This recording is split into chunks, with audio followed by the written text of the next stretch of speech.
హైదరాబాద్ చరిత్ర భవిష్యత్తును డిక్లరేషన్లో పొందుపరిచామని మంత్రి పొన్నం ప్రభాకర్ తెలిపారు. సీఎం రేవంత్ డిక్లరేషన్ ప్రకటన చేస్తారన్నారు. ఇండస్ట్రియల్ రంగానికి హైదరాబాద్ ఎలా ఉపయోగపడుతుందో డిక్లరేషన్లో ఉంటుందన్నారు. రాజకీయాల్లో యువత ప్రాధాన్యత అంశంపై కూడా చర్చ ఉంటుందన్న మంత్రి పొన్నంతో మా ప్రతినిధి రాకేష్ ఫేస్ టు ఫేస్. ప్రారంభమైంది. పలు అంశాలపైన ప్రపంచ దేశాల నుంచి వచ్చిన ప్రతినిధులు ప్రస్తుతం చర్చిస్తున్నారు. జెండర్ ఈక్వాలిటీ అనే అంశంపైన ప్రస్తుతం సమ్మిట్లో ఫస్ట్ సెషన్ ప్రారంభమైంది. ఈ అంశాలపైన మనతో మాట్లాడడానికి మంత్రి పొన్నం ప్రభాకర్ ఉన్నారు. సార్ చెప్పండి, చాలామంది ఉన్నారు. రాష్ట్రం నుంచి కూడా ఎంతమంది ఈ యొక్క సమ్మిట్లో పర్టికులర్గా మాట్లాడబోతున్నారు? రాష్ట్రానికి సంబంధించినటువంటి ప్రజాప్రతినిధులు ఇందులో భాగస్వామ్యం తీసుకుంటాం.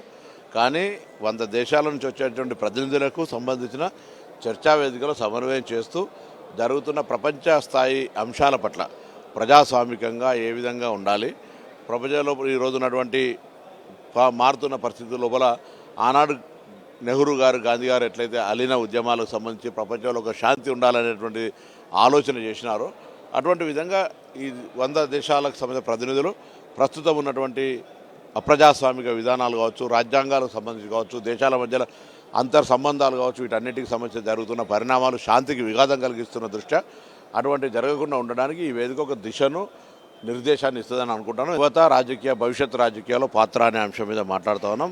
ఈరోజు రాజకీయాల్లో యువత యొక్క పాత్ర చాలా కీలకం. ప్రపంచంలో యువ రాజకీయవేత్తలు రావాల్సిన అవసరం ఉంది. అందులో విద్యార్థి సంఘాల నుంచి రాజకీయాలకు వస్తే కొంత పరిణితి, సమర్థత ఎక్కువ ఉంటుంది. కాబట్టి ఆ విధంగా ఉండడానికి చర్చ. హైదరాబాద్ డిక్లరేషన్ ద్వారా ప్రపంచానికి ఏం చెప్పాలనుకుంటున్నారు? శాంతి, ప్రజాస్వామ్యము, ప్రజాగతిశీల భావాలు, ఐక్యత ఏ విధంగా ఈరోజు ప్రపంచంలో అంతర్గతంగా అందరు సంబంధాలు రాజ్యాంగాన్ని కాపాడుకుంటూ ముందుకు పోవాలనేది ఒక వేదిక కాబోతుంది. మొత్తంగా అయితే పలు కీలక అంశాలపై చర్చ జరుగుతున్న నేపథ్యంలో మంత్రి పొన్నం యువతకు రాజకీయాల్లో ఉన్న అనుబంధం, వాళ్ళు రావాల్సిన అవసరం అనే అంశంపైన కూడా ప్రసంగించబోతున్నారు. ఒక్కొక్క అంశంపైన రాష్ట్రానికి సంబంధించిన మంత్రులు, ముఖ్య నేతలందరూ కూడా పాల్గొంటారు. కెమెరా పర్సన్ కాంతితో రాకేష్ రెడ్డి, సాక్షి న్యూస్, హైదరాబాద్.